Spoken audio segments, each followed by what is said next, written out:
Le dernier bouton de la section Système permet de fixer des préférences pour l'utilisation du système. Donc, si on vient voir ici, il y a deux sections différentes, la gauche et la droite. Premièrement, ici, la permission des inscriptions en ligne. Si je débarque ce crochet-là, n'importe qui vient pour s'inscrire va automatiquement se faire dire que les transactions sont arrêtées. L'accès est réservé uniquement aux administrateurs. Par la suite, les modes de paiement autorisés. Donc, on a ici, dans la première partie du haut, ce sont des informations qui n'engagent pas de transaction. Donc, je n'ai pas la possibilité de faire de transactions en ligne. Donc, quelqu'un qui va me remettre un chèque, quelqu'un qui me remet de l'Interac, pas de l'Interac, du comptant ou qui a payé Interac à la ville, ou quelque autre méthode qui ne passe pas par le système. Euh, Justement, un paiement à la ville. Il y a beaucoup de CPA qui font les paiements avant de faire l'enregistrement. Donc ici, on a le paiement à la ville.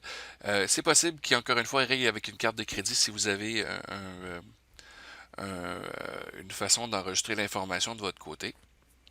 Puis après ça, on a les boutons PayPal et crédit qui, eux, viennent d'apparaître si vous les sélectionnez. Donc, vous avez vraiment le choix de sélectionner les boutons que vous voulez qui apparaissent. La première facture, je recommande de la laisser à 1001. Ça nous permet d'avoir facilement un 999, même pas, un 9099. Donc 8999 factures avant de passer au chiffre suivant, ce qui nous permet facilement de les mettre en ordre. Ici, on a 4 messages. Donc, vous voyez la description de où ces messages-là apparaissent. C'est essentiellement à chacune des étapes lors de l'inscription d'un patineur. Donc, quand le patineur entre dans sa fiche d'identification, on peut avoir un message ici qui va apparaître. Si vous voulez qu'il soit actif, évidemment, vous mettez le crochet, sinon vous l'enlevez. Et vous pouvez saisir les informations ici sans problème. Quelques petites notes au niveau des informations qu'on vient saisir. Par exemple, si j'ai des apostrophes, je vais précéder mes apostrophes d'un backslash pour que le système les reconnaisse. Sinon, ça ne fonctionne pas parce que lorsqu'on sauve les informations dans la base de données, apostrophe, c'est l'indicateur du début et de la fin de la ligne. Donc, si je n'indique pas dans le milieu que j'ai des apostrophes que j'ajoute, ça ne fonctionnera pas. Vous pouvez saisir les accents, normalement ça devrait fonctionner. Et c'est pas mal ça.